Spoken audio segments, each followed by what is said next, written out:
Hi friends, welcome back to HoneyBea. In today's video, we will be making the FoldnZip Backpack by Sewfisticated Designs. Here are some of the tester samples to get you started. Now this pattern comes in 3 different sizes and unzips to fold and put away when not in use. Now it does have binding, but don't let that stop you from making it. I will walk you through using different options so you can decide which one is just right for you. As always, I have an affiliate link and coupon code in the description below, just in case you haven't gotten the pattern yet, or if you would like to get any of her patterns. I'm trying to get to 1,000 subscribers and beyond, and I'm almost there. So if you haven't yet, please like, share, and subscribe. This is a long video with lots of details, so I've added timestamps below in the description to help you sew along with me. When you make your FoldnZip Backpack, be sure to head on over to Sewfisticated Designs Facebook group and share your makes. And also be sure to enter the current drawing in the makes thread. Jassy always has one open. So now, let's get started.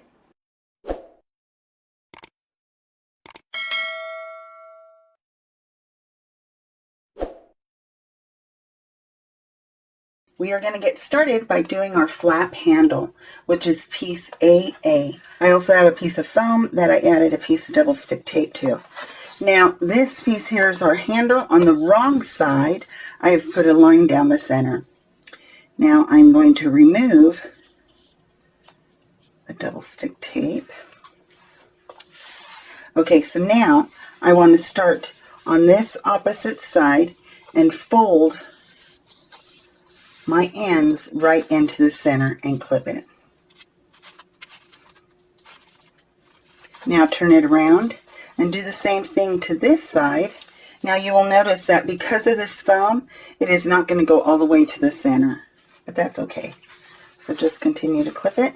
So now I want to grab both ends and now fold them in on themselves and meet the 2 edges.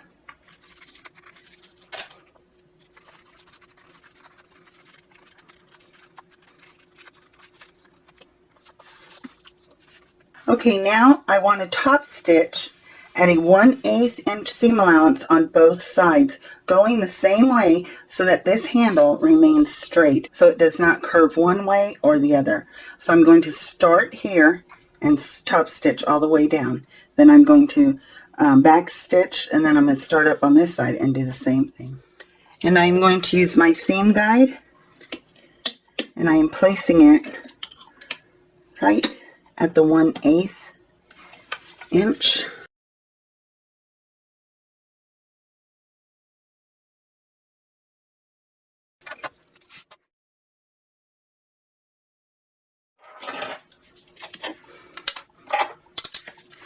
Okay, now our strap is completely done. Now I have my flap and the handle that I just sewn. Now she gives you markings as to where to mark right here on your handle. She also gives you markings in the pattern to snip on your flap and where to put your handle. Your handle is going to go below the snipped mark. So I'm going to clip that on. Go to the other side, find the snip, and then clip that on. Okay, so now I want to move this all the way over. I want to sew following this stitching line all the way up, across at that chalked mark, and then all the way down, and then at this end also. So I'm going to hold my threads towards the back and drop my needle right where I want to start. And follow that line as close as possible. Then go across, and then down the other way.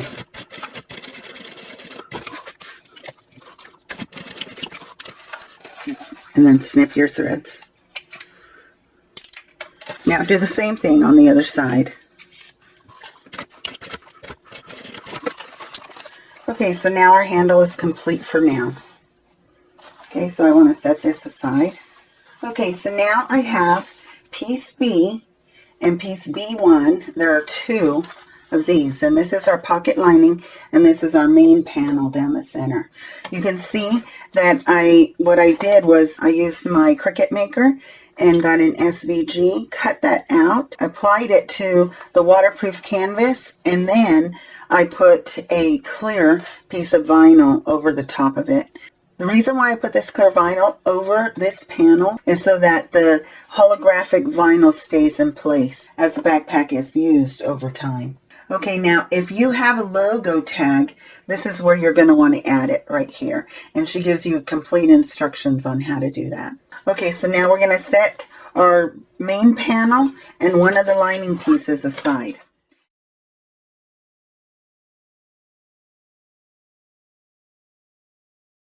Okay, now I have my zipper and zipper pull, and I have cut it to the right measurement that is on the pattern. And go ahead and burn the ends. And now I want to have my lining piece right side up, and I want to have my zipper right side up as well. Now I want my zipper to close from left to right, but in basting this onto here, I'm going to do the opposite because this zipper is actually upside down right now. So I'm going to go ahead and I'm going to clip across the top and then baste across the top.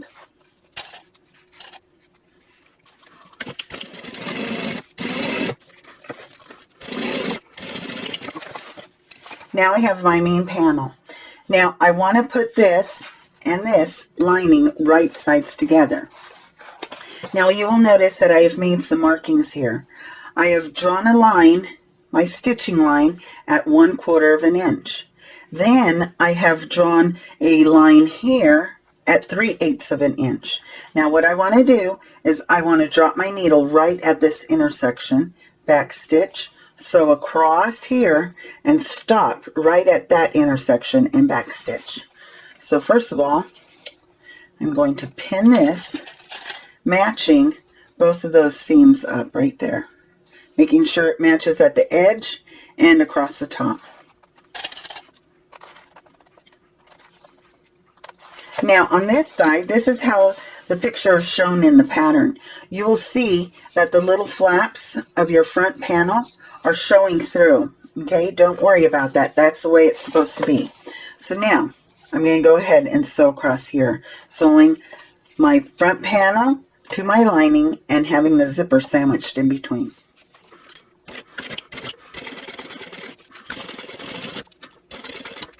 Be sure to move your zipper out of the way when you come up to it. Okay, so here you can see that I started there, back stitched, and ended right at both of those intersections. Now I want to get a sharp pair of scissors and clip right into that box, making sure I don't clip any of those threads, and do this on both sides. So now I want to turn this lining out.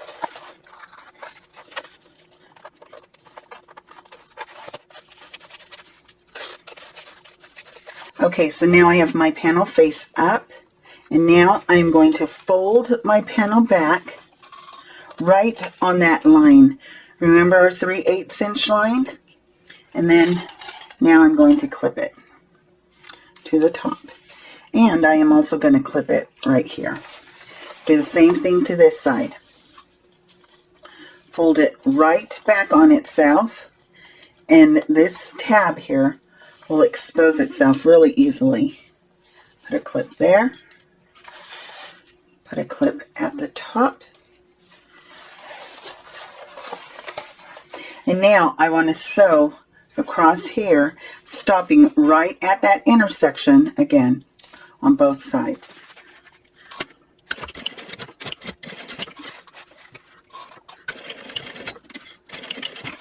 Now I want to top stitch around these 3 edges.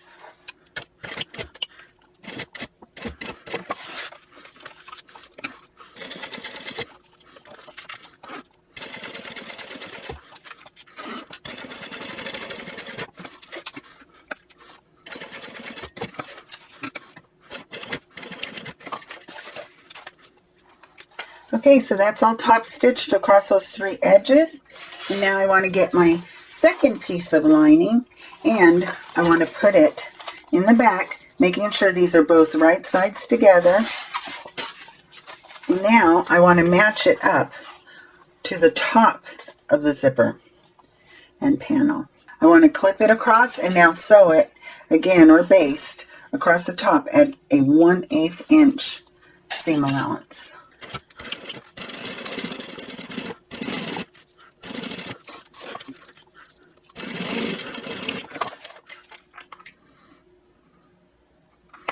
I went ahead and basted across my zipper, and not the tabs. You'll see that I had to unpick them. But that is because we've got to pull this apart when we close up this pocket. But before we do that, we have to trim up the bottom of our pocket. So I'm going to put a clip right here, and one on that side, and trim up my pocket. Now, I want to make sure I do not cut my panel. So, I only want to trim up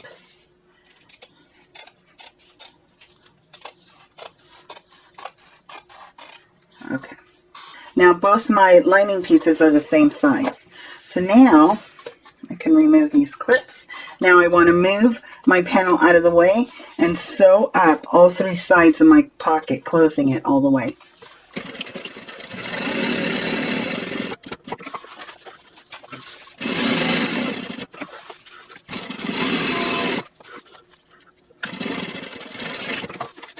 Okay, now my pocket is completely closed. You can see it's a nice pocket. So now I want to grab my flap with my handle. I'll squish this down a little bit for right now and clip it so it's not in the way. Okay, and now I want to take my flap and I want to put it right sides together along the top edge. Let me find my center points.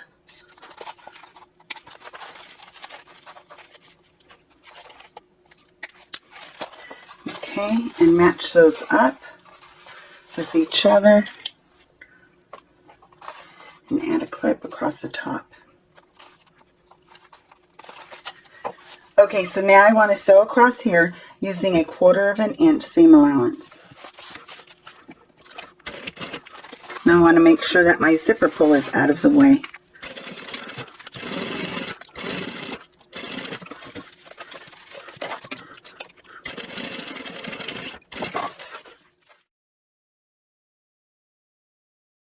Now I snip my corners, making sure that I did not clip into my seam, and that is to reduce the bulk at these edges. So now I want to finger press this down. If you can iron it, that's wonderful, do so. But I want to make sure that my seam allowance is going towards the flap. And now I want to top stitch across here using a 1/8 inch seam allowance.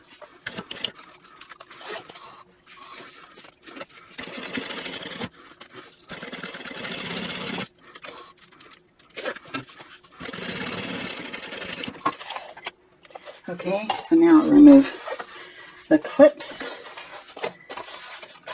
You can see that it's top stitched. Okay, so now I have my panel complete, and now I want to get my piece C and attach it to this base. Okay, so now I've attached the base right sides together, and now I'm going to sew across the bottom using a 3/8 inch seam allowance, and then I'm going to snip the sides. Okay, so now I want to snip my corners to reduce the bulk. So since this is a load-bearing seam, I'm going to go ahead and do a shadow stitch across the bottom again. So I'm going to put my stitch width to about a 3 or a 3.5, and just sew just right outside of that seam so that it's like a shadow. And what that does is it's going to help support this seam as things are inside of this backpack.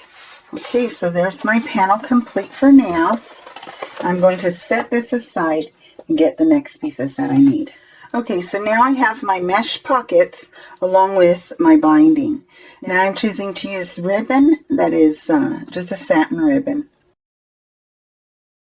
Okay, so now I lost a clip as to how I did the binding on these mesh pockets. So I'm going to do a little sample right here. So what I did at first was I got this just plain satin ribbon, and it's very flimsy, okay? But I wanted to use it as a bias tape for the mesh pockets because my niece, she loves glitter, and I wanted to go the extra step for her. And then plus I can show you how I took ribbon and used it for bias strips. So what I did at first was I took the ribbon and ironed it or pressed it like a piece of bias tape that I made myself, but it's just the ribbon, okay?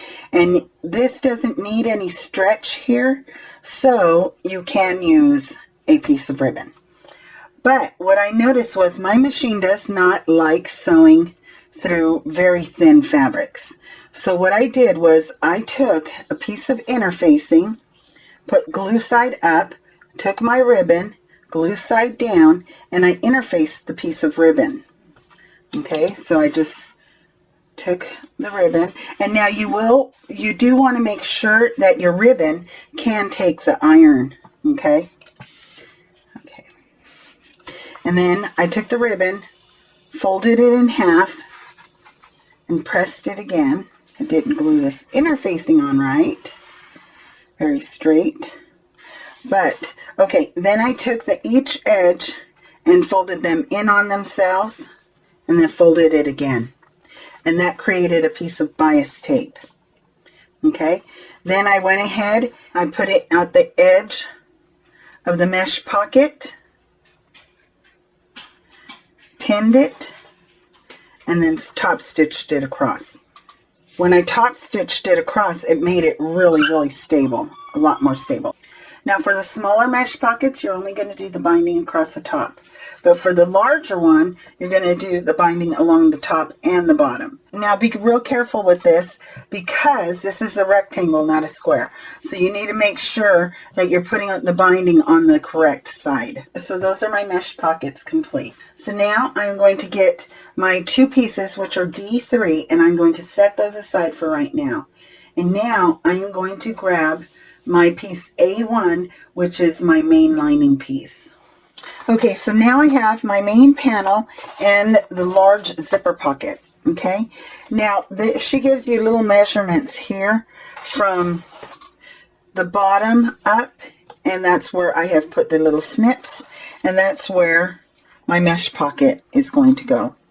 Now, my mesh pocket is right side up, and the panel is also right side up. Now, I took the height of my mesh pocket, and I measured from this point where that snip is all the way up, and I put another snip, okay? And so that is right there. So now I know that is where the top of my mesh pocket is supposed to go. So now I'm going to add a clip there. I did the same thing over here. That is where the top goes. And I'm going to add a clip there. Here's my top. So now I've got my mesh pocket on there, right where I want it. I'm going to baste along the two sides and then top stitch along the bottom, closing off this pocket. But I do not want to stitch along the top because it would close out the pocket. And I'm going to do that at a 1/8 inch seam allowance.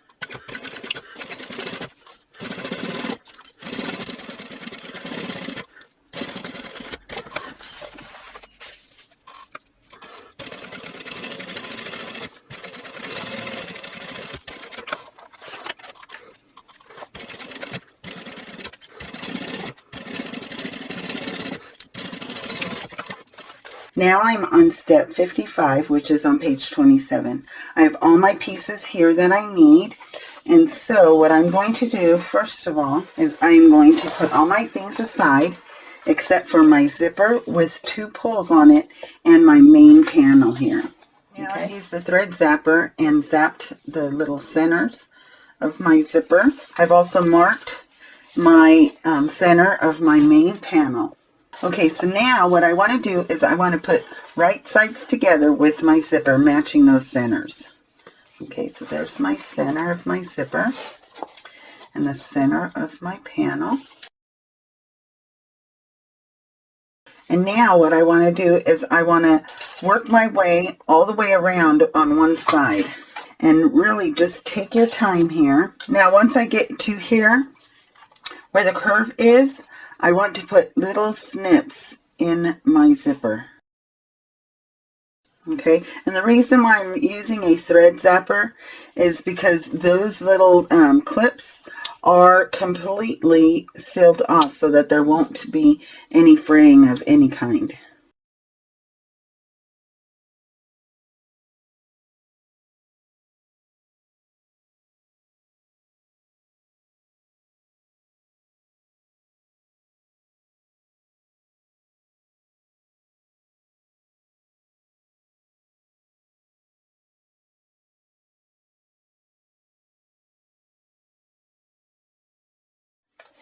Okay, so now what I'm going to do is I'm going to do this same thing to this side. Now, some of the testers found it easier to take a stapler and staple right within the 1/4 inch seam allowance there.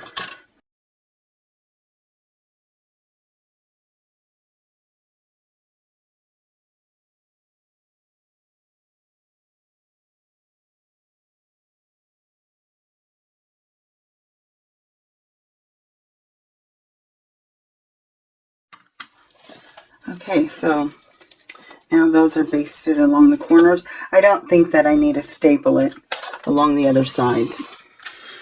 Okay, I have my hemostat ready in case I need it. Now I'm going to sew using a basting stitch of a 1/8 inch seam allowance.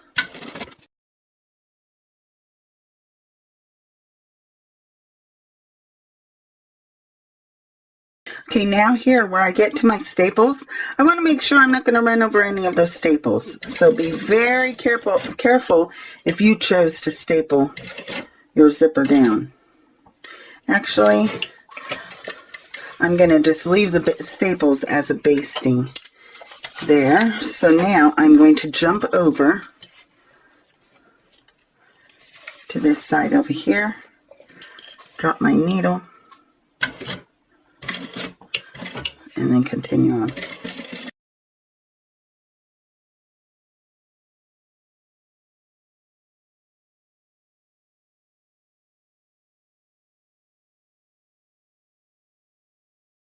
Now my zipper is basted and they are right sides together, and my zipper pulls are still down here at the end. So now I want to get my lining panel and match my centers along the top, and again using a gazillion clips. The more clips you actually use, the better and the easier this will be. Now I don't know if you knew this, but from the distance of this clip from here to the tip is 1/2 inch.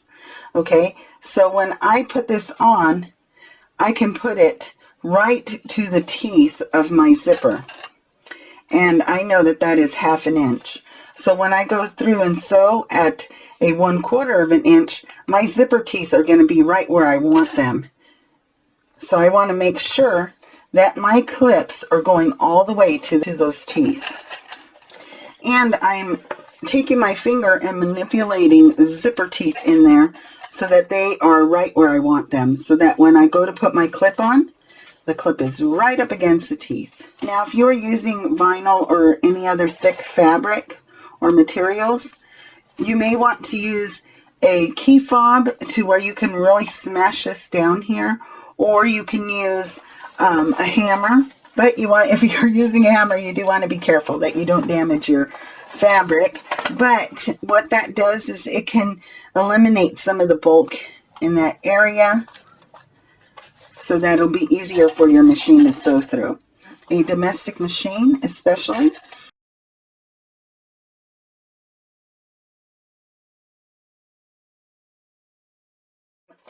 I've clipped all the way to this panel. Now I'm going to stop right there. I'm going to go ahead and go on the other side and do the same thing up to this base.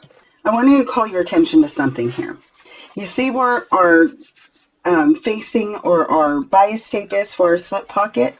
The top portion of that bias tape should meet up right exactly with your seam on this side where you sewed the point where you've sewn your base to your panel. So make sure on both ends, the top portion of your binding right here should line up with that portion right there where we've sewn our base to our main panel. Now I want to continue clipping all the way down.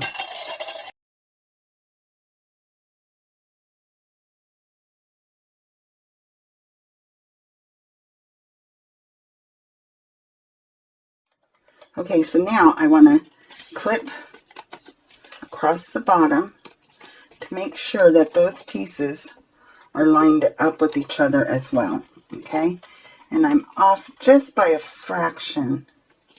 So what I want to do is I just want to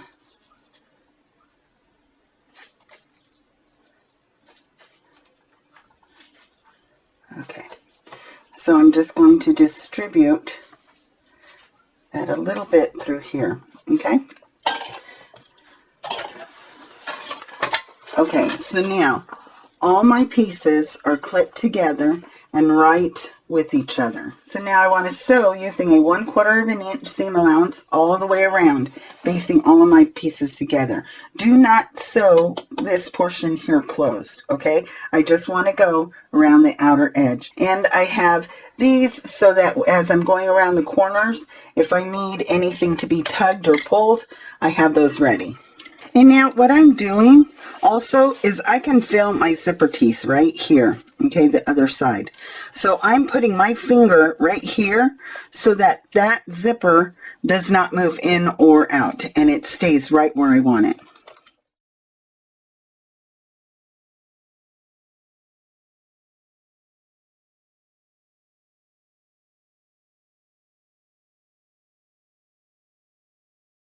You'll notice that I turned my dial to a smaller stitch, right around a 3.5, because when I'm going around this corner, I want it to be a tighter stitch. Now here I'm coming up on the staples. I want to be very careful not to run over any of those staples.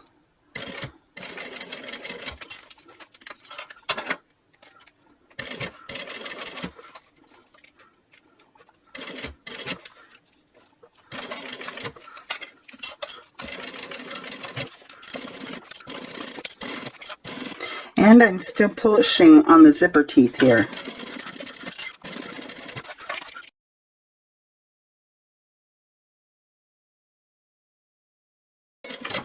Now here when you're going over your handle, you may want to use a hump jumper if your material is going from one level to the other. It will ensure that you don't have a skip stitch and your stitching will be done really well because your presser foot is level.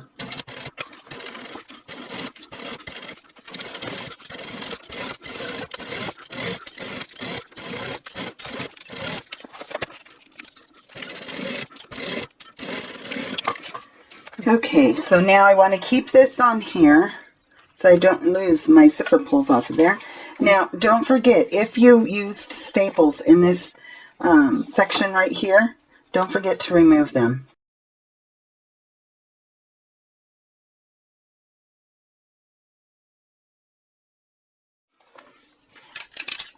And the way I'm going to fix that is just release the snip right there. And then clip just a few in front. Okay, and so now I'm going to just go through and I'm going to sew this down again, getting rid of that tug and reinforcing my zipper there again. And so you can see there that I fixed that little tuck and it just eased itself in. Okay, so now what I want to do is I want to trim away just by a little bit. I don't want to get too close to my stitches, but just at this corners here. I do not want to cut my zipper tape though. Okay. And then do the same thing to this side, making sure, again, I do not cut my zipper tape. So now I'm ready to turn this section right side out.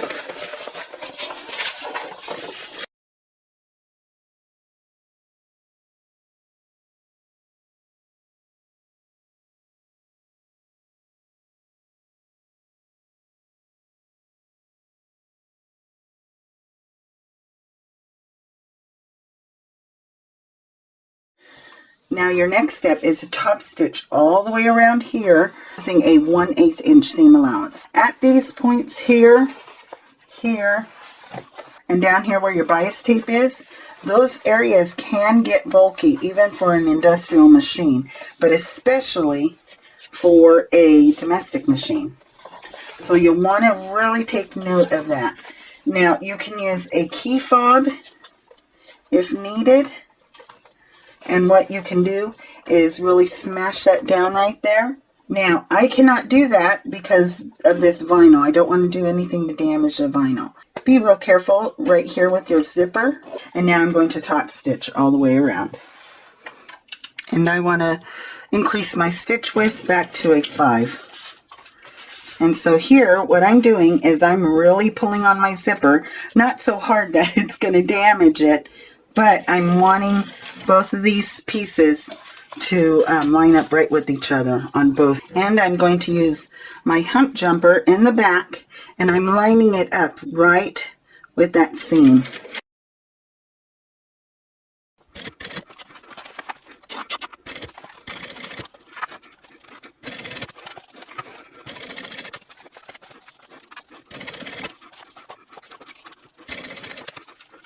Now this is where my mesh pocket is on the inside, so I'm going to use a hump jumper again to go over that seam. And just go really slow. And then I have another seam right here where my zipper is. So I'm going to use a hump jumper again. And just go really slow.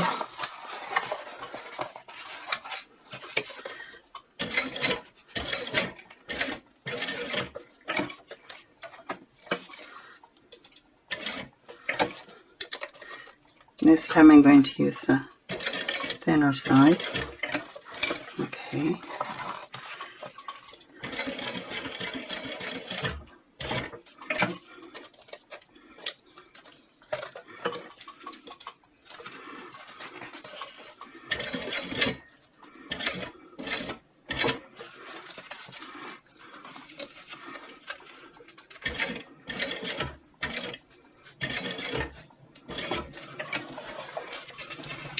Now this is a pretty tight curve here. If you feel that you need to just use your hand crank to go around this section, that's fine.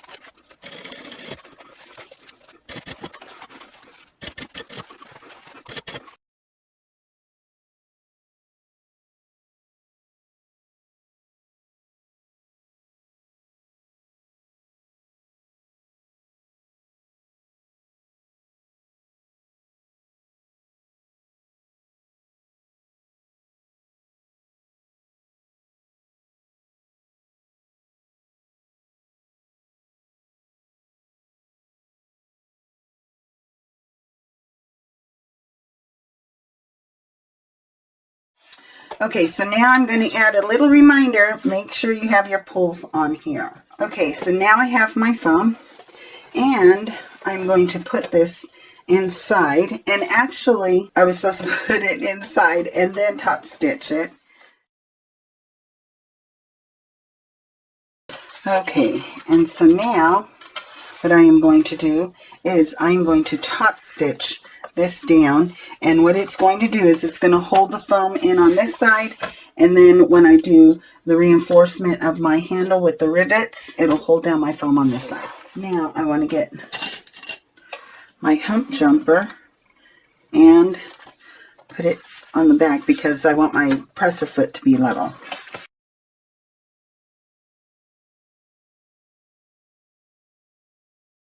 Okay, so that is all complete. Okay, now what I want to do is I want to stitch an X in here, reinforcing this handle through all levels. Okay, so this is actually going to catch my foam as well. Okay.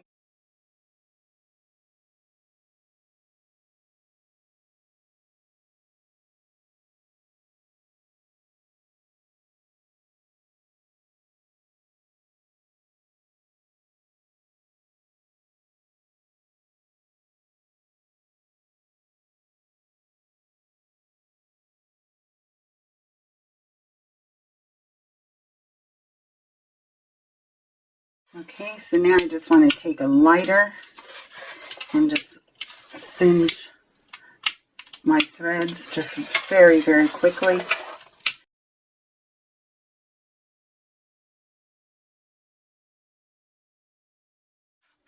Okay, so now I have my rivet tool and my 4 rivets, and I've marked my rivet placement. Okay, and I got a cutting mat at the bottom.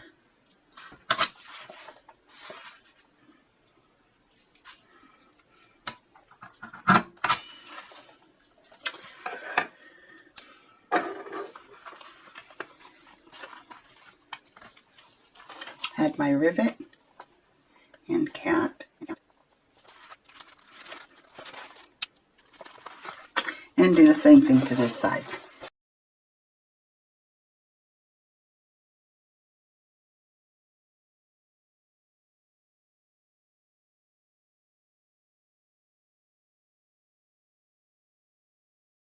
Okay, and now I want to put my rivets in place.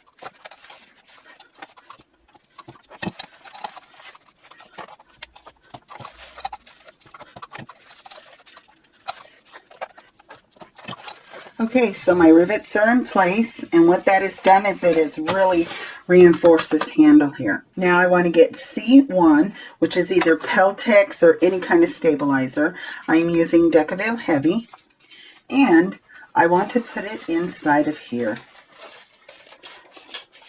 Make sure it goes right into those corners. Okay. Now I want to close up the seam using a 1/8 inch seam allowance.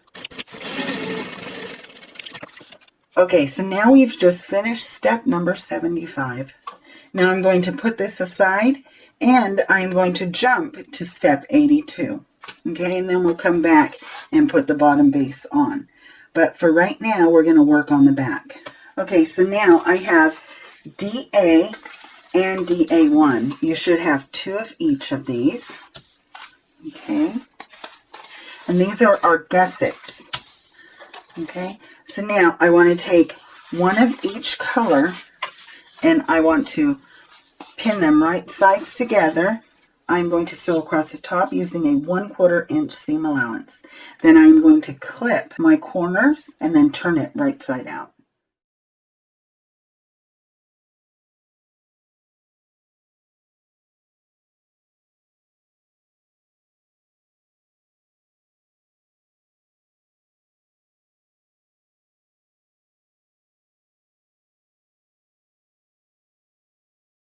Okay, so now I'm going to baste across the top using a 1/8 inch seam allowance, and then baste all around the other 3 sides.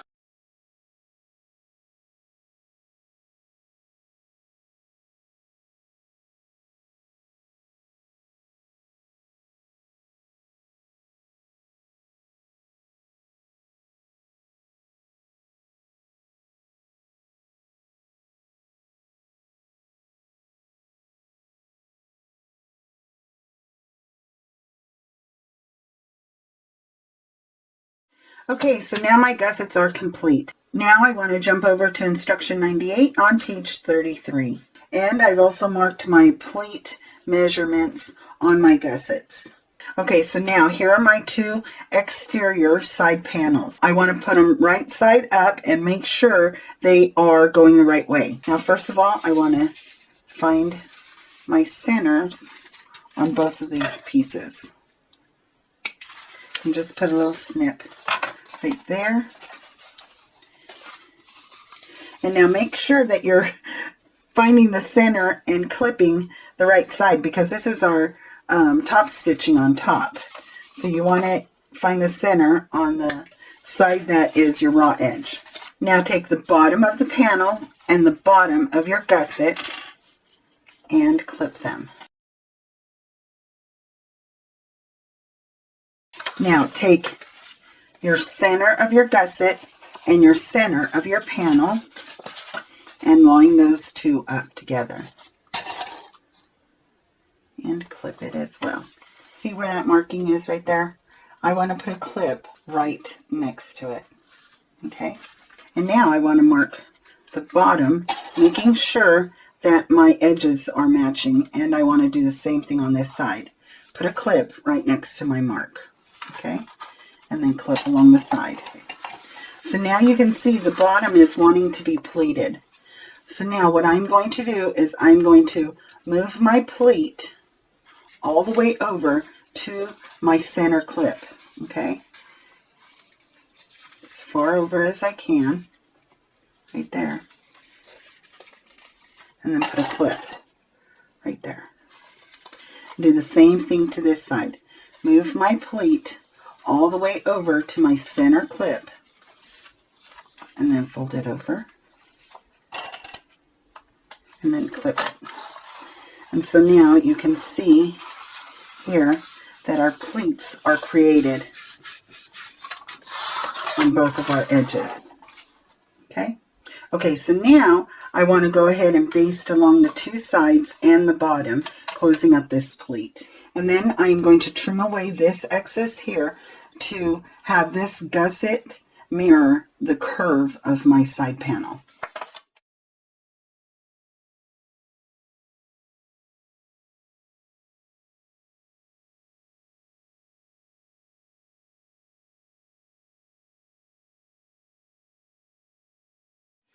Okay, so now I have my lining side panels, which is D1, and my mesh pockets, which is D3. Okay, so now I'm going to clip this all the way around, just like this one, and then I'm going to baste it around and then clip here, just like we did for the exterior, and then I'll be right back.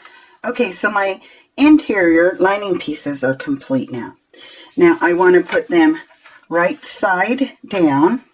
Okay, now I want to grab my foam pieces that go along with this and make sure that they also are going the correct way.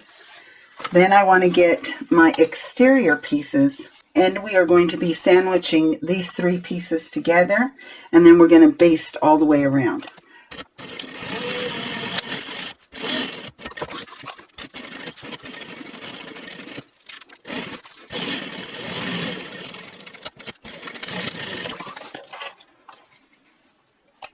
Okay, now do the same thing to the other side. Okay, so both of our panels are complete. So now let's set these aside. Okay, so now I have my back handle, which is piece EA.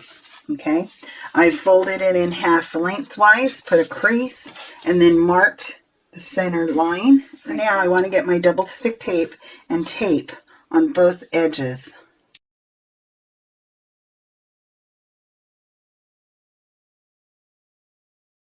And I want to fold my edges into the center.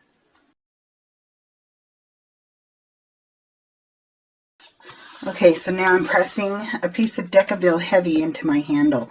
Now this piece of Decaville Heavy isn't a pattern piece, so what I've done is I've cut it out 5/8 of an inch high by the length of my handle plus 3/4 of an inch. So now I want to fold this over and then fold these two edges in on themselves and then clip it all the way down.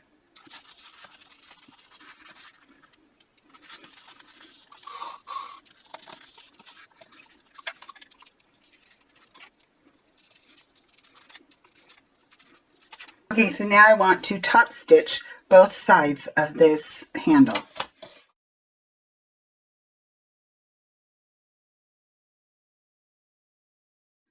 Okay, there's my handle complete. And because there's a piece of Decaville Heavy inside of there, that handle is going to be able to hold a lot of weight. Okay, now I have all the pieces for my backpack strap.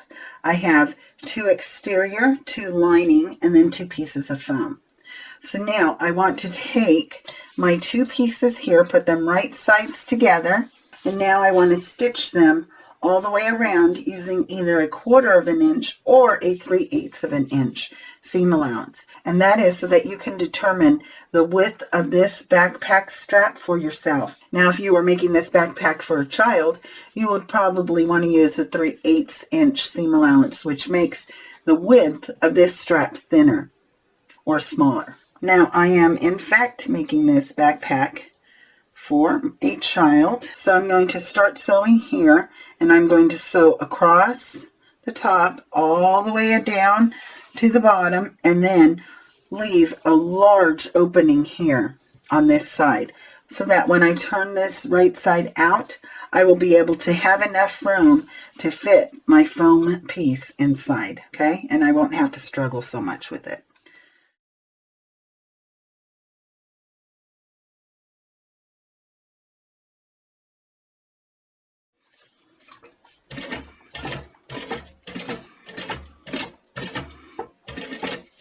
Now this is a pretty tight curve here, so just take your time and just go as slow as you need to. Okay, so now I want to snip my corners, making sure not to clip any of my threads, and I want to grade out this seam.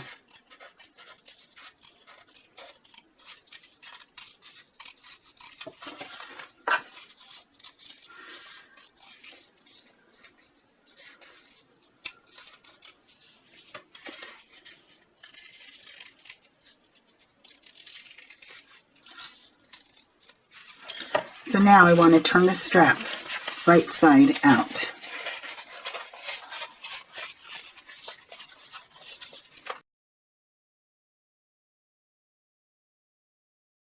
And because I graded out that seam, that curve came out really nice. Okay, so now I have this complete opening. So now I want to grab my foam, and I want to put my foam inside, making sure I'm going in the right direction. So this here is swinging this way. So I want to make sure my foam swings that way as well.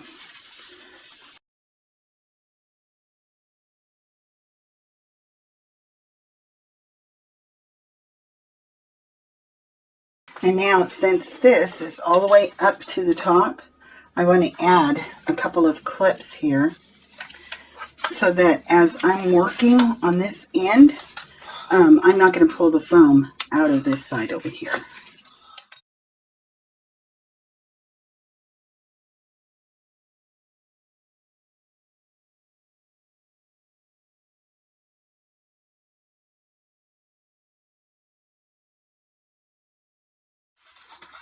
Okay, so now what I want to do is I want to take my lining and fold it over so that it is closed up right where I want it. Okay, and remember our seam allowance is 3/8 of an inch. So I want to fold this over using a 3/8 inch seam allowance.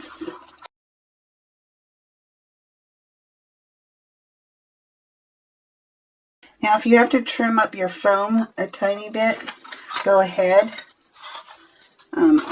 My machine can just go ahead and sew through it all just fine. So I'm not going to trim it up. But if you are sewing using a 3/8 inch seam allowance, you more than likely are going to have to trim up your foam.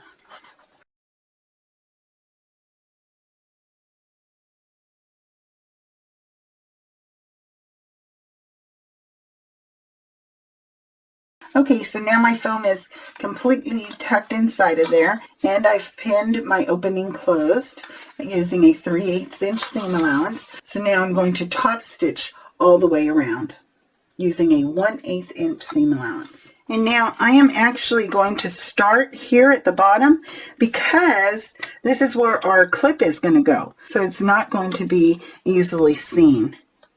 So that's why I'm starting at this end. And again, when going around these curves, just go really slow.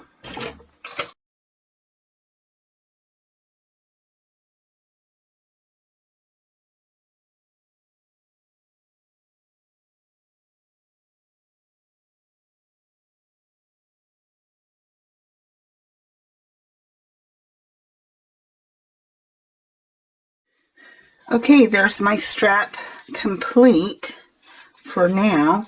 So now I'm going to do the same thing to the other one. Okay, so now we're on page 37, which is attaching our ladder buckles and our webbing to our straps. Okay, so now I've taken my webbing and I've cut it to the size that she gives you on the pattern. Now it's very easy to confuse which side is up. So I actually put a little sticker there so that I know that this is the right side up.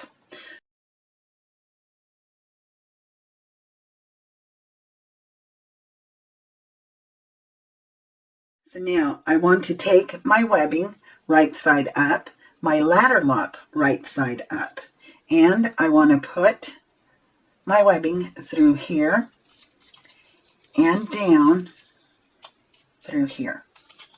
Okay, so that it's going to look like that. Okay, and then from this side it'll look like that. Now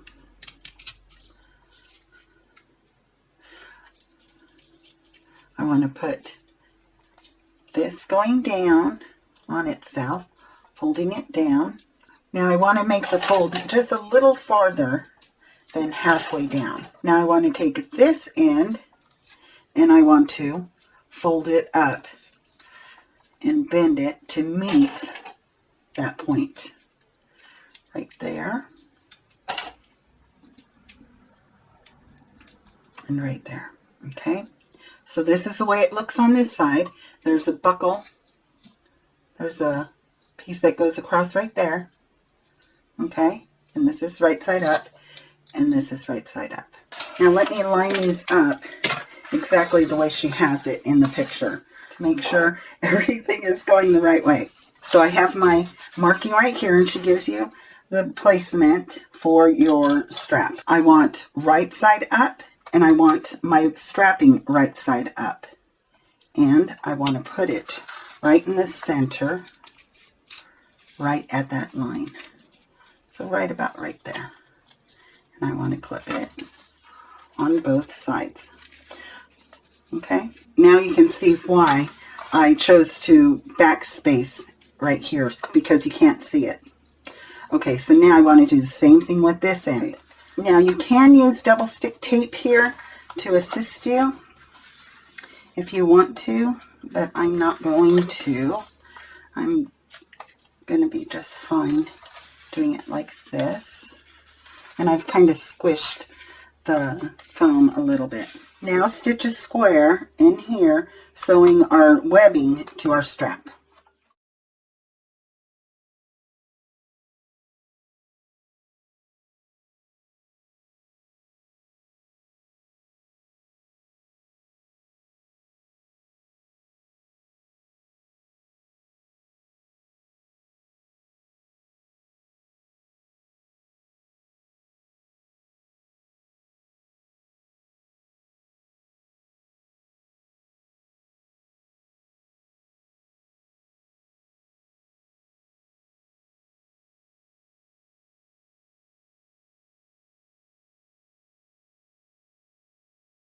Okay, and so now I'm going to do the same thing to this side over here. Okay, that is really secure on there on both sides, so I'm happy with that. So now let's set this aside and get our strap connectors. Okay. So now I've already done this one, and now I'm going to do this one. So now I have my webbing right side up. Okay, I have my strap connector right side down. Now I want to show you something that is very important. These have to be mirrored with each other because on one side of my webbing it's just regular webbing. On the other side it's glitter webbing. So I want to make sure that I have one strap for each side. So there is definitely a right side and a wrong side to my webbing. So now I want to do both of these and make them mirrored to each other. Okay, so now I have about 3/8 of an inch on the top. I want to take the right side of my strap connector and put it against the wrong side of my webbing. Okay, so now you can definitely see we have a mirrored image here. See how they're like that? Okay, so I want to sew the outside and across the top on both of these. Okay, now when I'm sewing on this side, I want to make sure that I do not sew into my webbing. And I'm going to use a 1/4 inch seam allowance.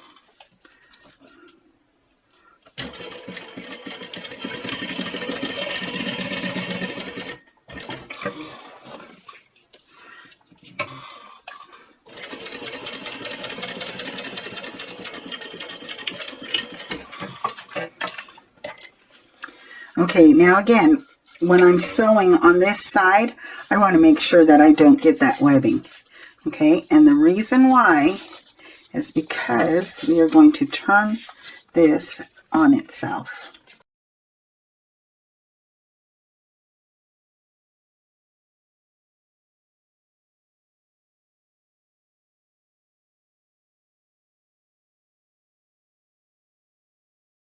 So there's my strap connector and my webbing. Okay, so now I'm going to do that to the other side. Now you can see I have a mirrored image, meaning that if I put these together, they're going the same way. So now what I want to do is I want to top stitch across here and then reinforce this webbing. And that's why we left this, so that we can reinforce that.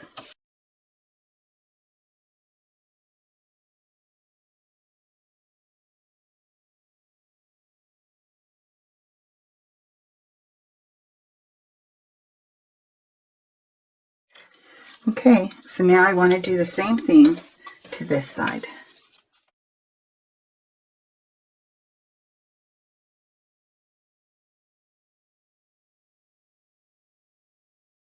Okay, so now our webbing is all done, and now we'll set this aside. And now we are on instruction number 138 on page 38. Okay, so now I have my 2 pocket linings and my zipper. Okay, and this is going to be for the back exterior pocket. So now my zipper has a pull on it, and I only need one of these lining pieces for right now. Okay, now my zipper is closing, going up. I've clipped my zipper right side up onto my lining right side up, and I have clipped it on the left hand side because my niece is right-handed. Now I'm going to baste across the top using a 1/8 inch seam allowance. Okay, so now I want to grab my other lining piece and I want to put it right sides together with my previous lining piece. Now I'm going to pick up my zipper and I am going to do the same thing across the top here.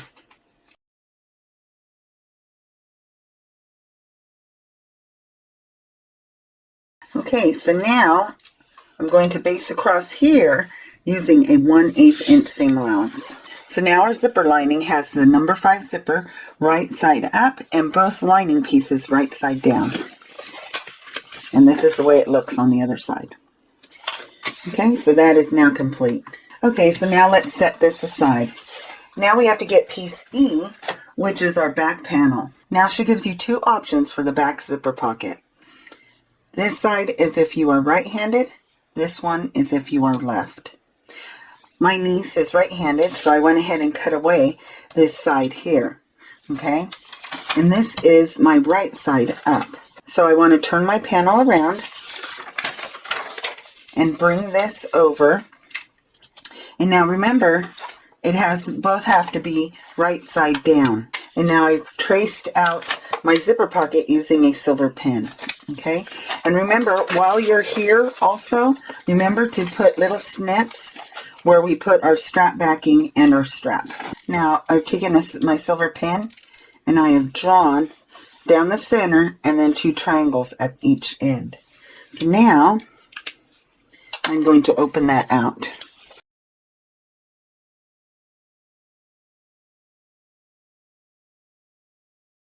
Now I want to trim my triangles to the corners, but do not go beyond our box.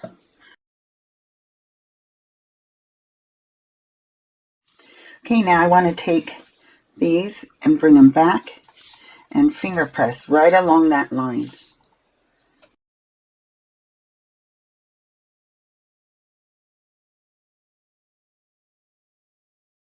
Okay, so now I have my back panel right side up, okay?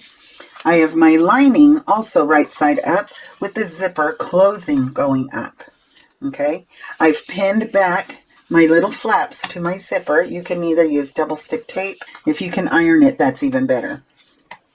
So we are going to sew this side of our seam first, of our zipper. So I want to pull this out and place it like that. Then I want to get my zipper and I want to line it up right there.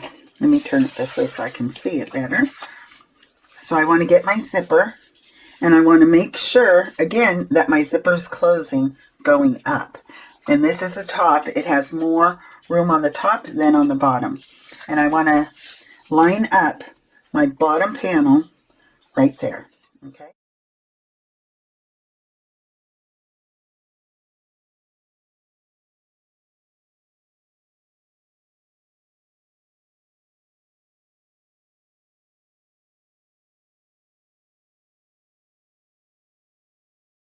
Okay, so now I've put my lining pieces in place, okay?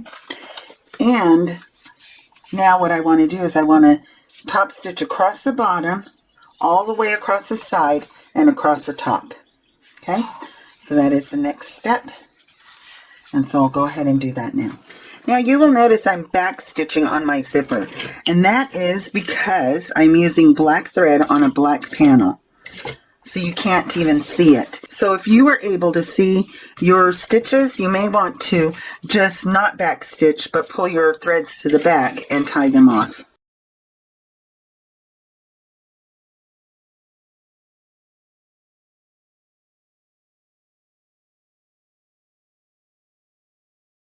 Now our zipper is complete. But now we want to close up our pocket. But before that, I want to really push all this, and you'll see that you need to trim up your pocket lining. So,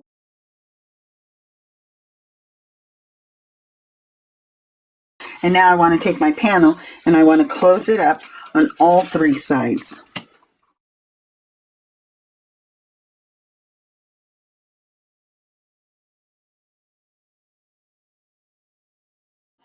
Okay, and now the pocket is all closed up and complete.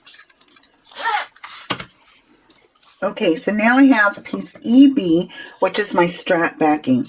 I've drawn a line at 3/8 of an inch on both sides. Now this is the wrong side, this is my right side. So what I want to do is I want to finger press and pin this side down at the 3/8 mark. Now if you are able to iron this again, go ahead and iron it.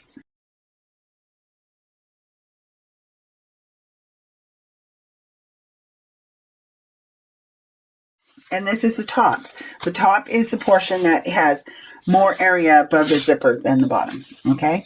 So now what I want to do is I want to place my raw edge, not the folded edge, the raw edge, right on that clip there. Okay, you see that? Right there. And I want to make sure that it is below the clip. So I want to do the same thing on this side, right below the snip, and go ahead and clip it. Okay, so now the reason why I put that 3/8 mark on this side as well is because now we have to sew across there, okay? And I want to make sure that it comes out straight. So that's why I marked that. And remember, we will be also sewing through our back pocket, okay?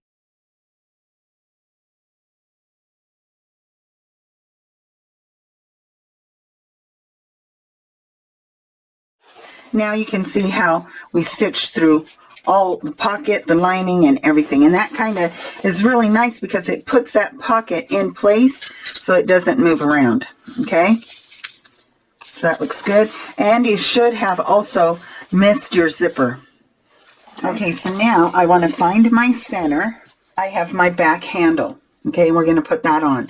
But remember, I put Decaville inside of this handle to give it more stability. I want to do the same thing with this back strap here. So I've cut this piece of Decaville heavy at 7/8 of an inch high by 12 inches long. Okay, and so now I want to put that right there, and I want to baste it across. You can iron this if you want to, but I'm going to just go ahead and baste it.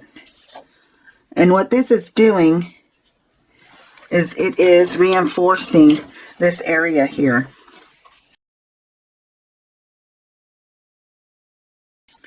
And the reason why I am giving you the measurements of this back strap is because there isn't a pattern piece for it. Okay, so now when I go and sew this up here like this, that Decaville is already in there. Okay, so now I want to take my handle and I want to line that up right there with 3/8 of an inch in between the two handle pieces. And then I want to baste them down here at a 1/8 of an inch seam allowance.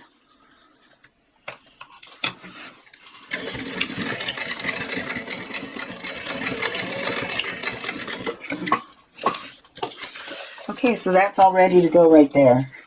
Okay, so now I've got my backpack straps. And if you'll remember, I put little stickers on them showing that this is my right side up. I want my straps to be sewn on here, but I want them to swing away. You see how these are swinging in towards each other? I want them to go on there like this so that they are swinging away from the center. So now I want to put this up here like this. And so you should see the wrong side of your strap, okay? And over here you should see the wrong side of your buckle. Now between the handle and my strap, I want about 1/4 of an inch. Okay, so I am going to pin that right there. And pin it over here and do the same thing over here.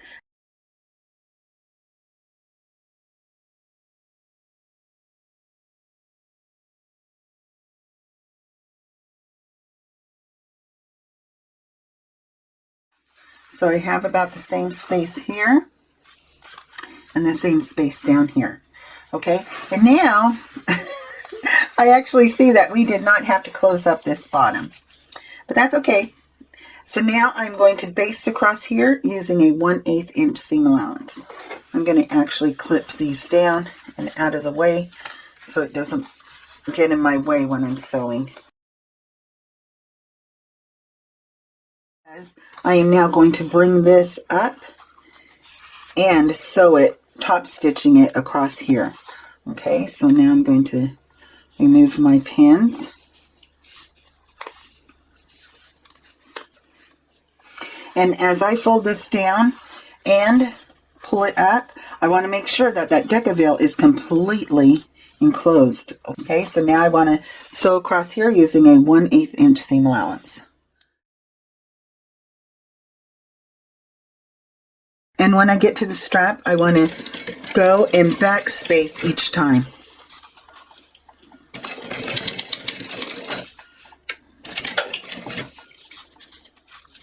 And the same thing with the handle.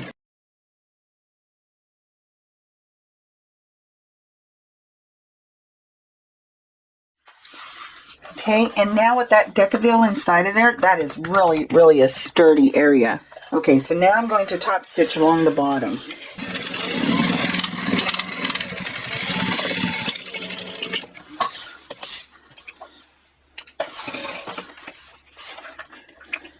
Okay, so now let me remove my clips here, and now you can see how your backpack is coming together, the back panel.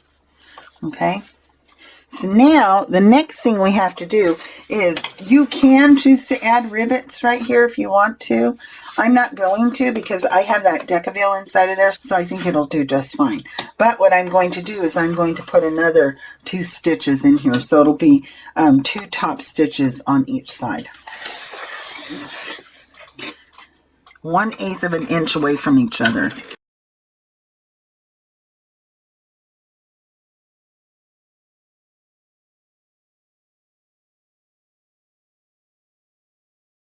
Okay, so now let's put on our straps here. And let me fold these down again and move them out of the way. Okay, I want my webbing straps to be going inside like an X.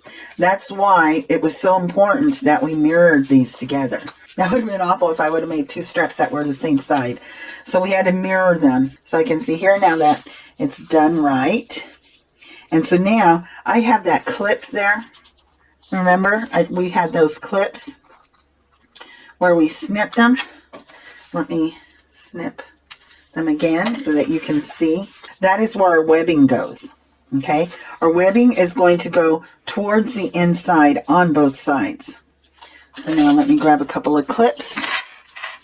And now I want to make sure that my webbing piece is right at that same point there.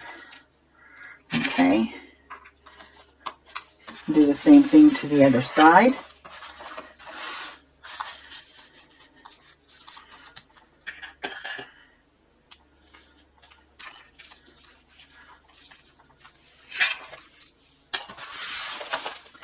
Okay, so now I'm going to move my zipper pull out of the way. And now I want to base this on using a 1/8 inch seam allowance on both sides.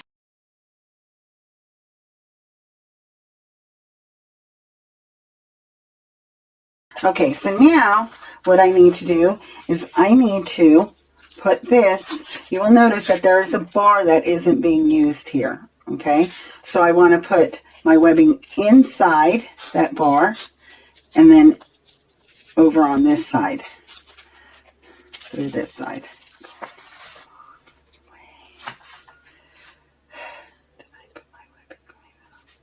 So now I realize that my buckle is going the wrong way. See these teeth here? They should be going down like this.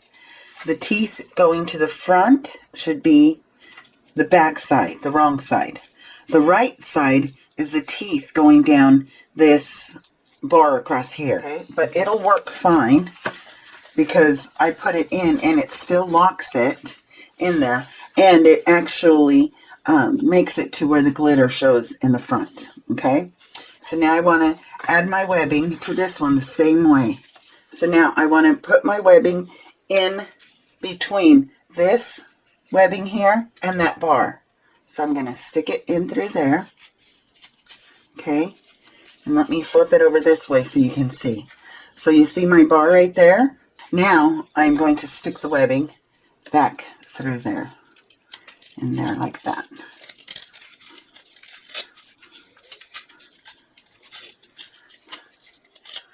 Okay, so it locks it in. Okay, and so my webbing is glitter on both sides. Okay, so it works out fine because this does lock it in and it's fine. But in actuality, this is going the wrong way. It should be this way. Okay, but it still works. So now what we are going to do is we are going to fold the webbing back on itself twice and then sew across here. What this is going to do is make sure that the webbing doesn't come out through there, and it also finishes this end out across it. Maybe. We'll see, because this webbing is extremely thick. So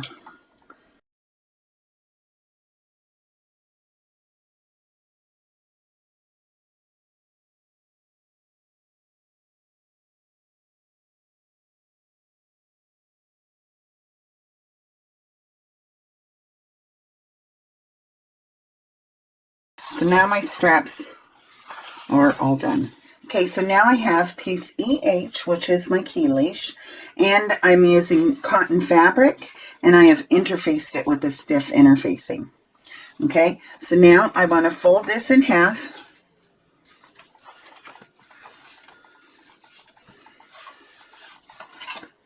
Then fold the long edges into the center and clip it on both sides, and then fold them in on themselves again.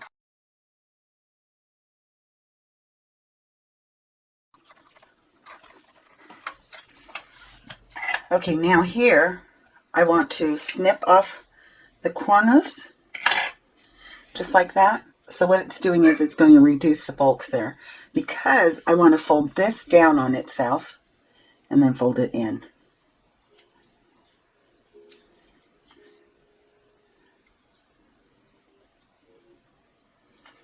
Okay, so now I want to sew along both of these edges all the way around.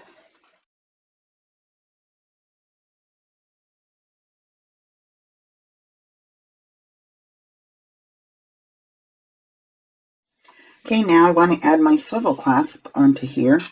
And my swivel clasp is a little bit large, but I'm okay with that. And I just want to fold that down like that and then stitch across here. You can also put a rivet if you feel that your machine won't go through there, but mine will do just fine.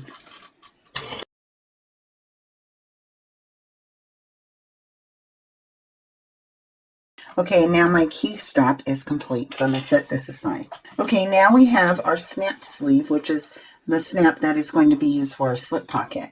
Okay, so now I want to fold it in half, fold the long sides in on themselves,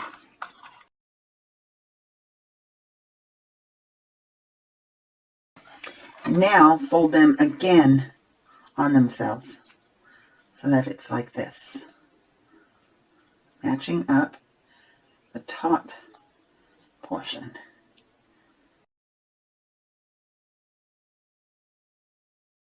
So now we have a raw side and a folded over side, okay? And so now I want to top stitch all the way around here.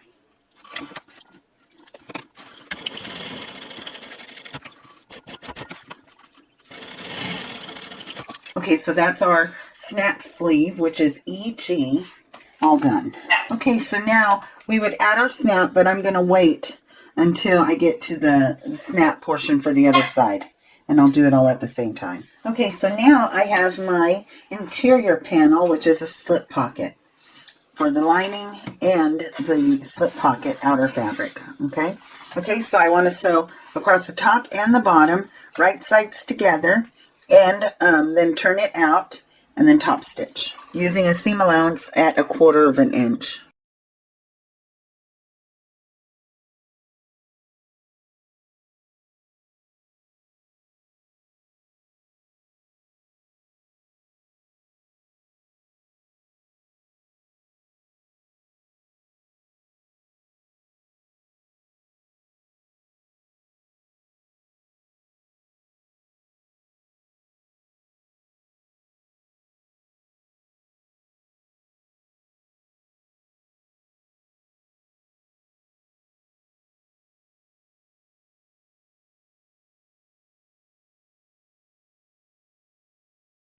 Now this is where you would insert your foam inside of there.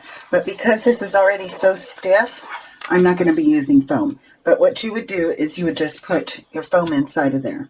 Okay? Okay, so this here is our interior panel. And I want to find the center on the top and on the bottom.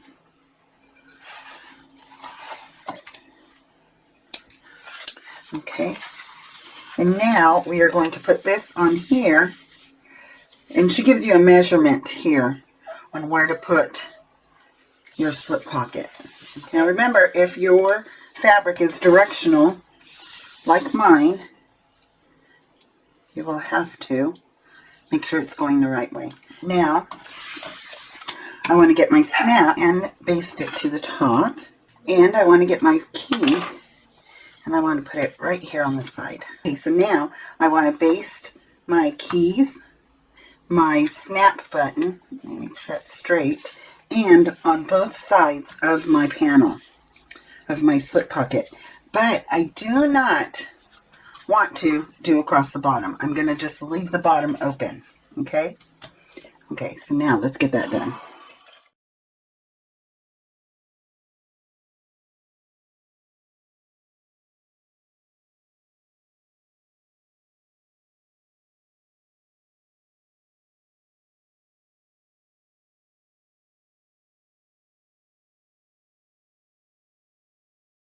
So I did decide to add a little tag, and it says, "You look really pretty today." So I'm just going to go ahead and baste that on the edge there.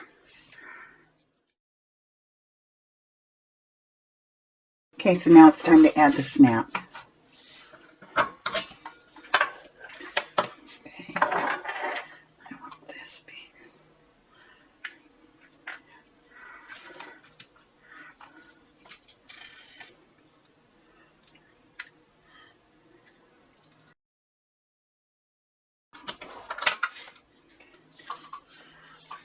Right there. Okay.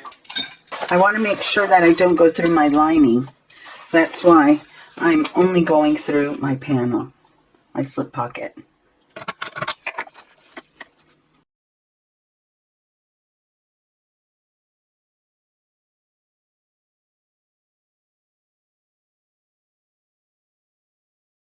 There's my snap all done. Okay, so now I just realized I forgot to clip the foam to my back panel. So that's what I'm doing now. And then I am going to baste it all the way around, basting my foam to that panel. Making sure that when I baste this edge, that I move all of the strap and the handle and everything out of the way.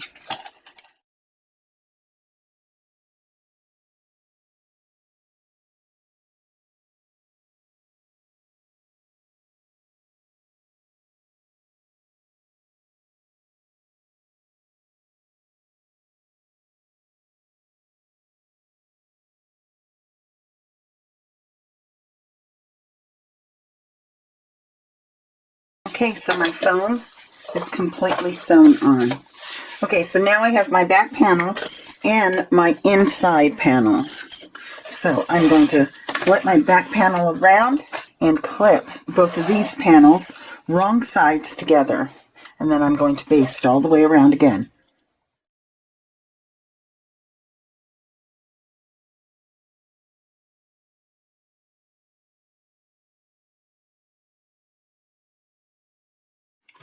Okay, so now I have my two sides. I want to put my exterior to my exterior, right sides together, so that my interior and interior are on the outside. Okay, so let me put some clips in here. And I'm going to sew using a 3/8 inch seam allowance on both sides.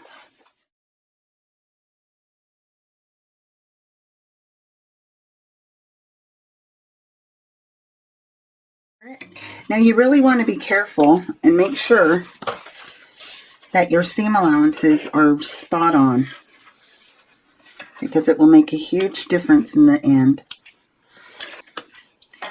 Okay, so now let me do the other side.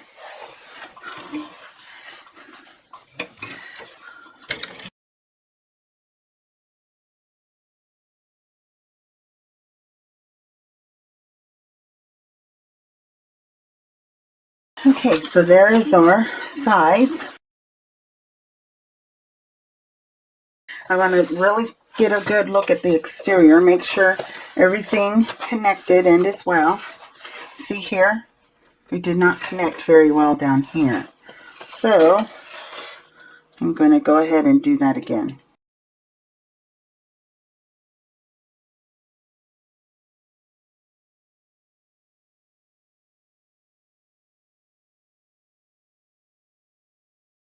Make sure everything else came out good.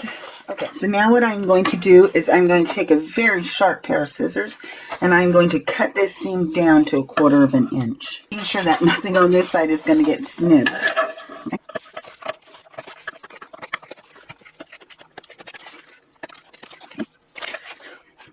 I'll do this on here.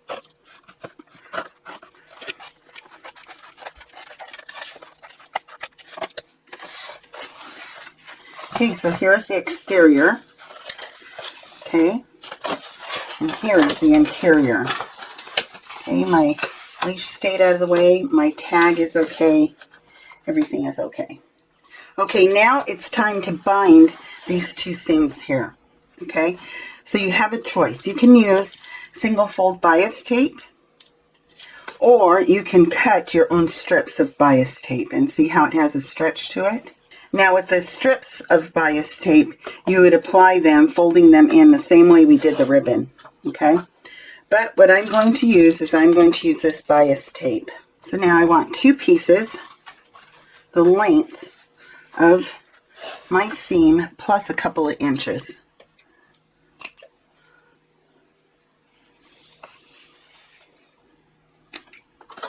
Okay, and set that aside. I'm going to first of all open this bias tape out. See how the long sides are folded into the center? I'm going to open one of those sides and I'm going to pin it to right here. Right at that seam.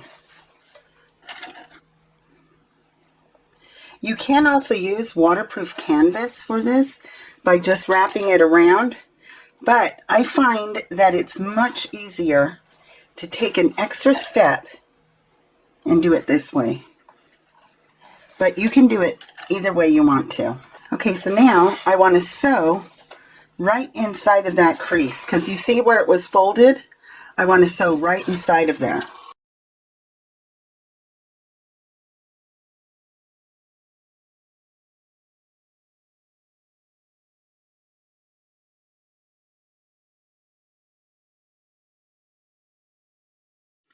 Okay, so now this is what's happening. Can you see how it's too small right here?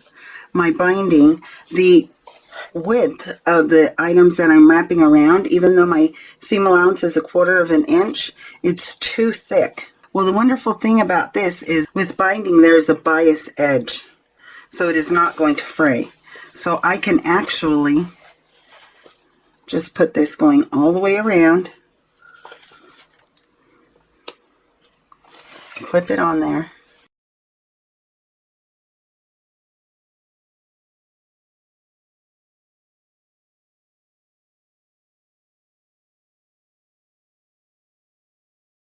Okay, so now I'm going to sew this binding on.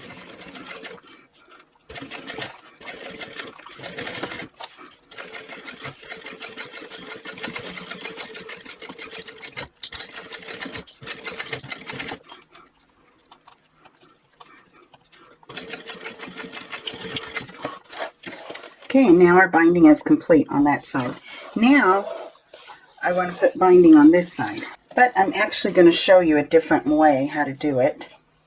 Using a strip of fabric, I'm going to do the same thing, cut it a few inches longer than needed. So I'm going to go ahead, put this in here, and sew using a 1/4 of an inch seam allowance.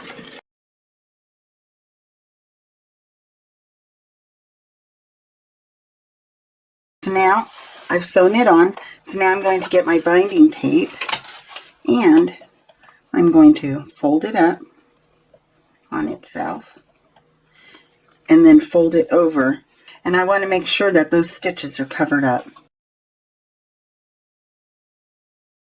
And again, you can use waterproof canvas, you can use fold over elastic. There are so many things that you can use for binding. You can even use the same ribbon that we used right here.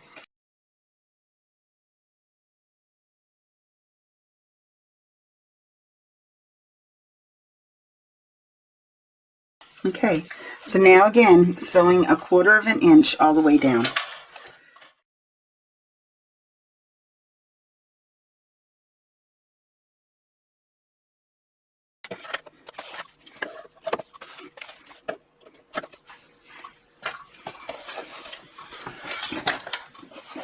Okay, so now, as this is put on there, you can see that both edges are completely bound.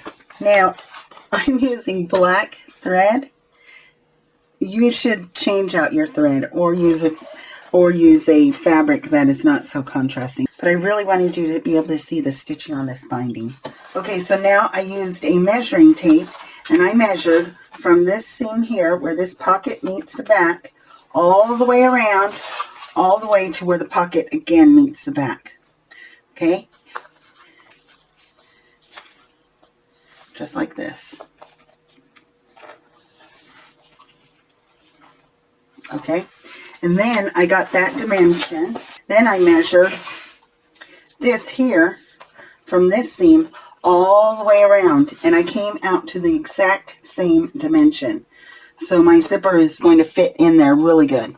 So now that I know that my front panel and the back panel are going to meet up perfectly at the zipper, now it's time to be able to put our bottom on, our base. Let me clip this right here so that this stays out of the way. This here is going to be sewn on to right here. So I want to put them right sides together and I want to clip it. So now I want to flip this around and I want to get this piece and put it right sides together, making sure again that all those pieces are matching up with each other.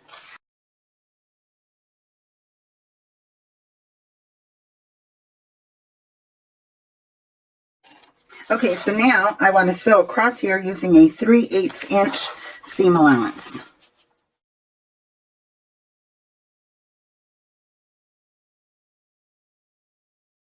Okay, so both of them are sewn on. Sew it one more time as a shadow stitch to make sure that this seam is really reinforced. Okay, so those pieces are on there really good. Okay, so now it's time to trim my zipper.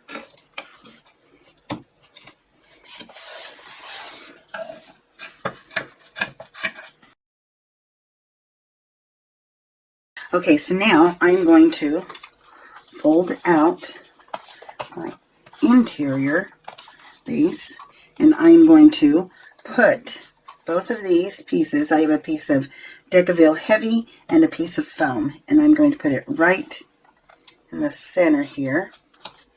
Then I'm going to take my exterior, fold it over, and then clip it.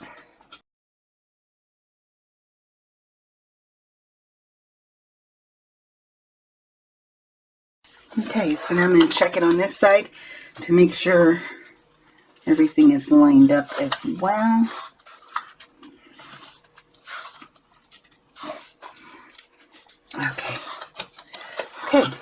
Okay, so now I want to top stitch across here and baste along the edge.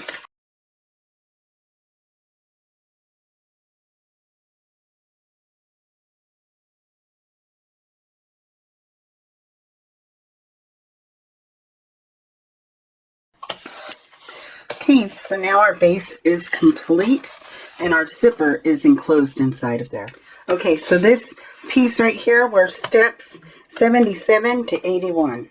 Okay, so now we're jumping back forward. Now we're jumping forward to page 47, which is our final assembly. Okay, find my center. Okay.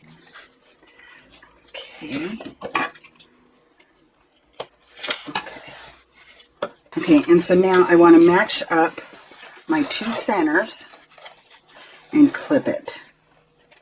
Make sure, yeah, that's my center. And this is my two exterior pieces right side together, okay? Now you see this curve here? We need to make this go around here, right here.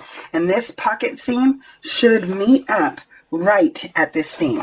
So what I'm going to do is I'm going to first of all manipulate everything so that those two seams meet up with each other, and put some clips in there so that it'll really hold. Okay, now I'm going to come on this side and really push that in right there so that all those edges meet right up with each other.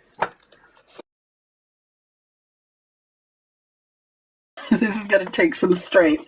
So if before doing this you need to go and take a little break, go ahead. Okay, so now this here is a very tight curve. So what I'm going to do is I'm going to pin it over here, over there, and then I'm going to get my thread zapper, and I'm going to put little snips in the zipper right here.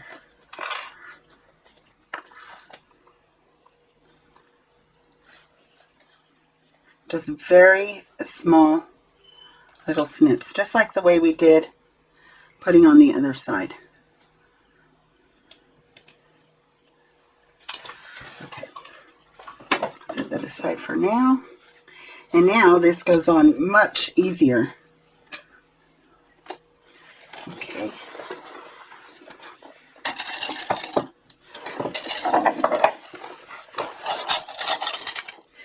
Now this is going to take a lot of clips, and it's going to take a little while, so let's put it in fast speed.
Because I measured the distance of my zipper, you can see that everything came out just perfectly.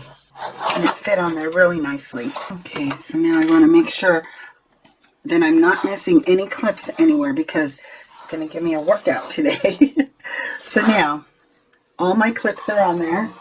Okay, you guys, we are in for the home stretch now. Okay, so if you want to stop at this point, get a cup of coffee, or maybe not a cup of coffee, maybe a cup of tea, a calming tea before you tackle this. Now, what I noticed that some of the testers did was that they opened this zipper out all the way. So I think that that is a very good idea. So that's what I'm going to do. It'll be a lot easier to sew this.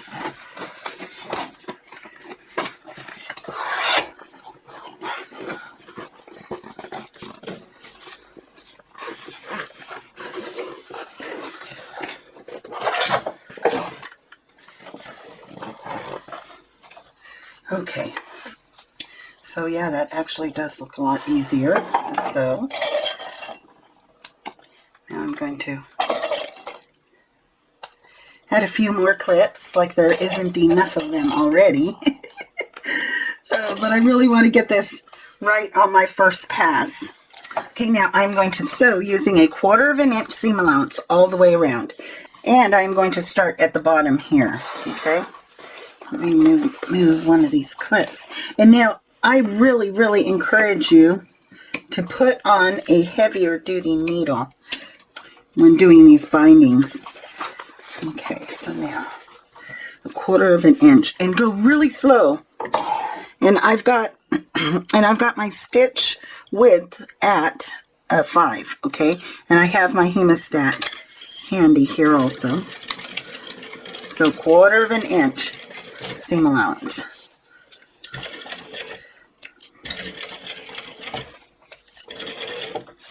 And now to come to this corner, let's see, because I do not want these clips to move on this corner. So I want to lift up on this side to reduce the weight on this corner.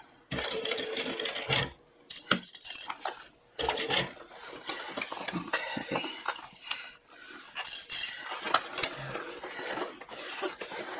Okay, and if I pull this panel towards me, you can see that the corner is exposed.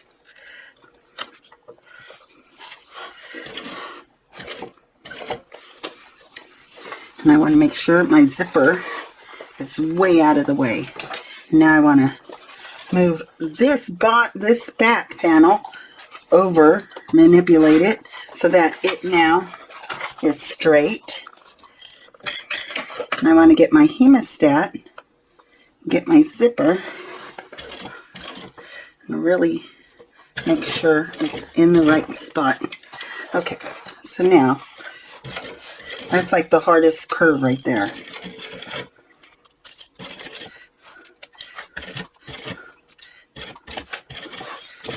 Okay, I'm going to get my teeth out of the way. Okay, so let me move my exterior.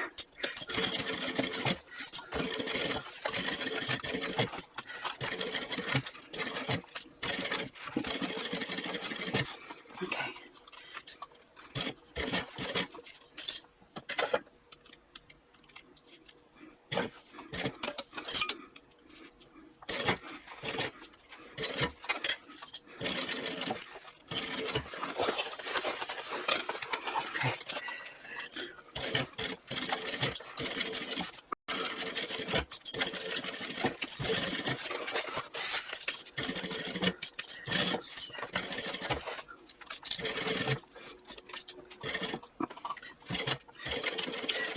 That is where my snap is.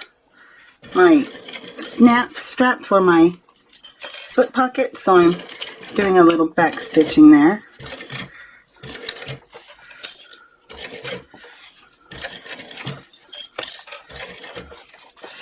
Okay. Oh. And I felt something in there. And what I did was I wound up running over my snap. So I want to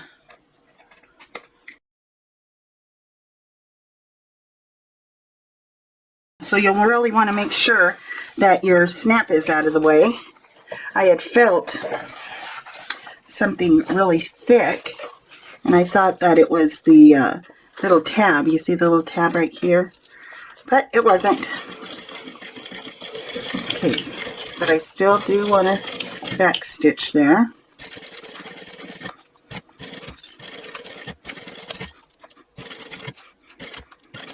And what I'm doing again is I am putting my hands right here where the zipper teeth are so that they can't move that way as I'm sewing them. Because sometimes the presser foot will make them move over. Just go slow around this edge, around this corner.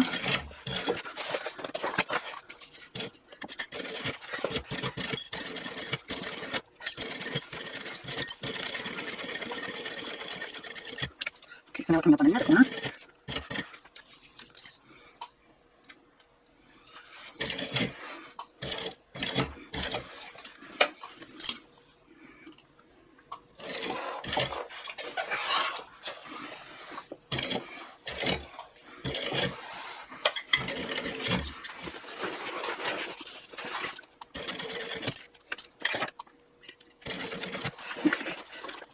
zipper pull is out of the way.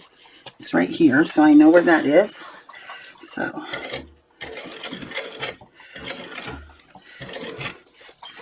okay. So now, I think the bottom might have slipped there. Let's see.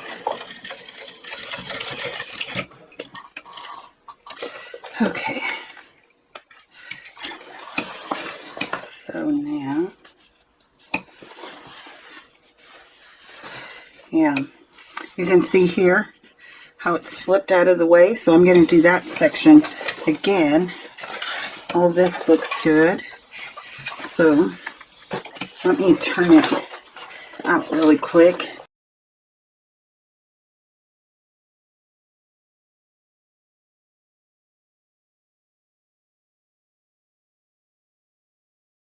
Now once this is cut down and the binding is applied, it's actually really very easy to zip up. But it's because binding has not been cut down yet.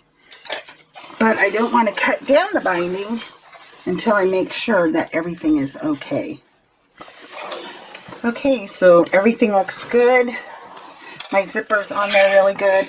There are a few things that I need to repair. Let me push out that seam there and show you. Right here, you can see that I did not catch a seam all the way. So I've got to repair that seam right there. There's actually a hole there. So I've got to repair that. Everything looks really good. There's no wobbly zipper, and the back straps are really good.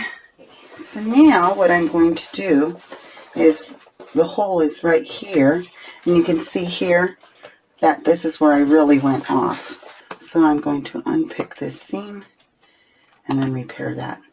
Okay, and so now I'm going to go ahead and sew this all again right around here, repairing the tuck and the hole.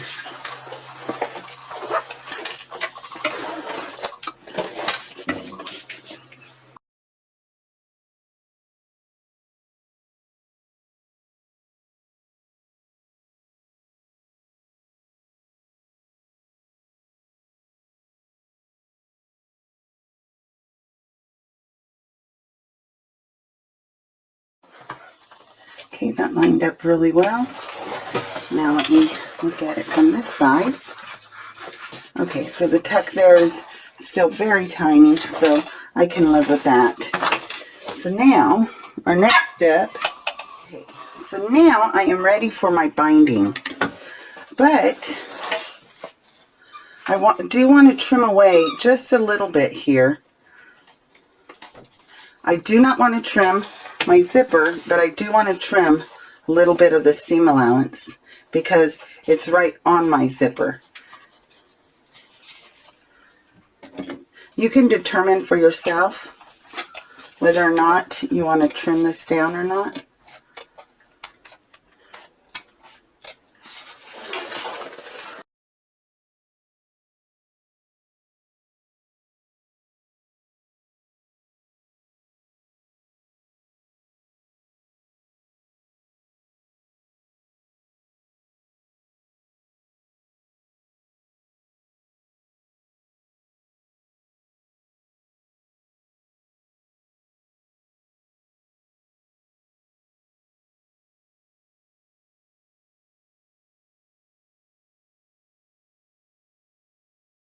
Okay, so I am going to use this ribbon that I used for the binding here. I'm going to use it for the binding going all the way around. I'm going to put the ribbon right sides together, right there, and then I'm going to clip it all the way around.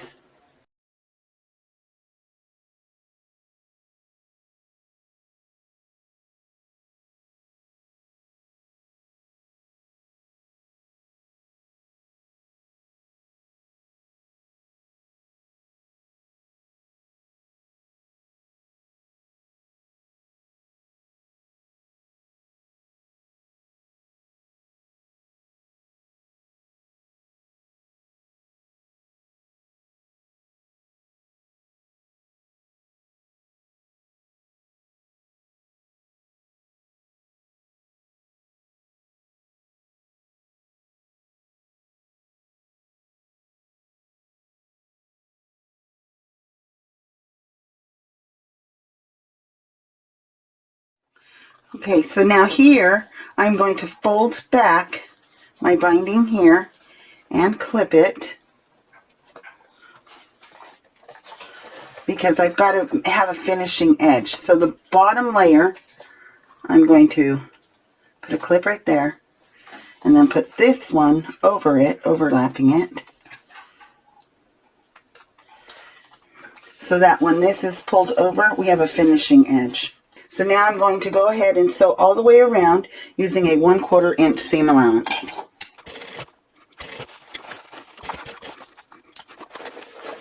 And I'm pulling this side up so that this lays flat. And I want to make sure I know where my zipper pull is, first of all, so I don't run over it.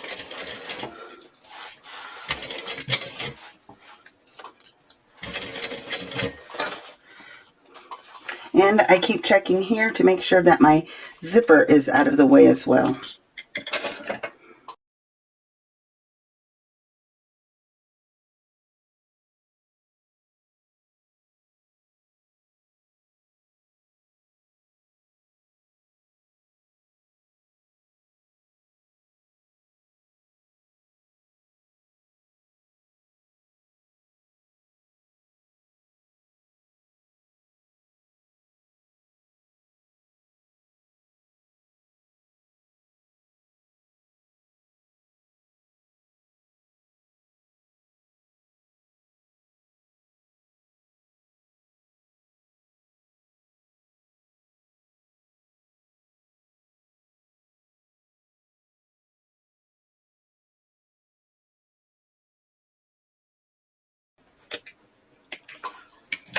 Woohoo, we did it.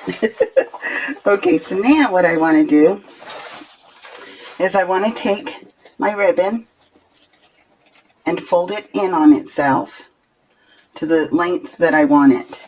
And I want to be able to just barely cover up the seam on this side. Okay, so that it's just like that. And now I want to clip it going all the way around.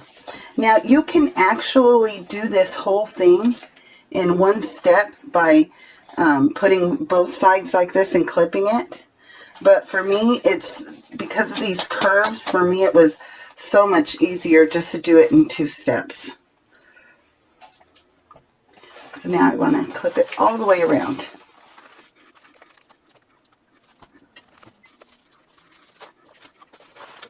Okay, so now I'm going to top stitch my binding all the way around. And again, I'm going to start on the bottom.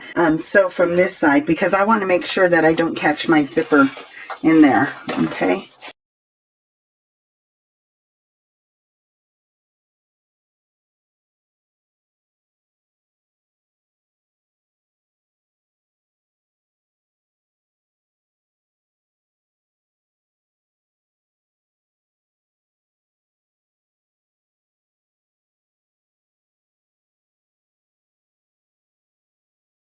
And make sure where your key strap is, to make sure you don't run that over.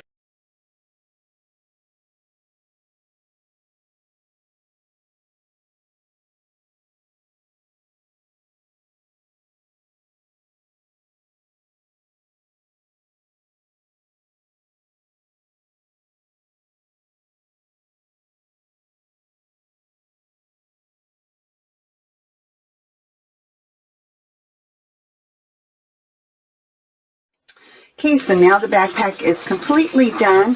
Thank you again for joining me on this tutorial. And if you haven't had a chance to subscribe, it helps me out. I'm a little over 900 subscribers, and I'm trying really hard to get to 1,000. So it's appreciated if you do subscribe and like this video. Okay, thanks for watching. Until next time, bye.